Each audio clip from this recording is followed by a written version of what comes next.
সুখবৰ সুখবৰ সুখবৰ লাখপতি বাইদেউ আঁচনিৰ 10,000 টকা ঘোষণা 2025 বাজেটত হয়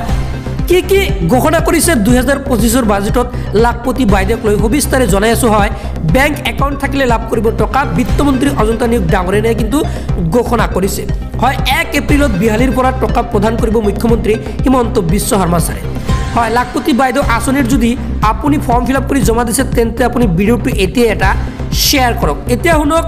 মন্ত্ৰী অজন্তা নিয়োগ ডাঙৰীয়াৰ ভাষ্য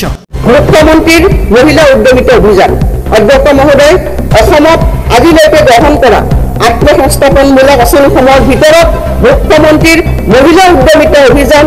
MMUA খনেই হৈছে সৰ্ববৃহৎ প্ৰাৰম্ভিক মূলধন হিচাপে 10,000 টকাৰ উদ্যমিতা পুঁজি আগবঢ়াই আমি গ্ৰামাঞ্চলৰ প্ৰায় 30 লাখ আত্মসহায়ক গোট আৰু নগৰাঞ্চলৰ 2 লাখ আত্মসহায়ক গোটৰ সদস্যক সামৰি ল'ম এই পুঁজিৰ সদ্ব্যৱহাৰ কৰিবলৈ সক্ষম হ'লে বেংকৰ জৰিয়তে 25,000 টকাৰ ঋণ আগবঢ়োৱা হ'ব এই ঋণৰ বিপৰীতে ৰাজ সাহায্য আগবঢ়োৱাবলৈ মই আজি ঘোষণা কৰিলোঁ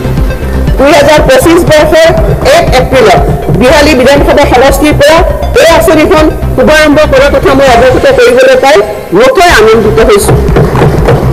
মুখ্যমন্ত্ৰীৰ মহিলা উদ্যমিতা আঁচনিৰ বাবে আমাৰ চৰকাৰে 3,038 কোটি টকা ব্যয় কৰিব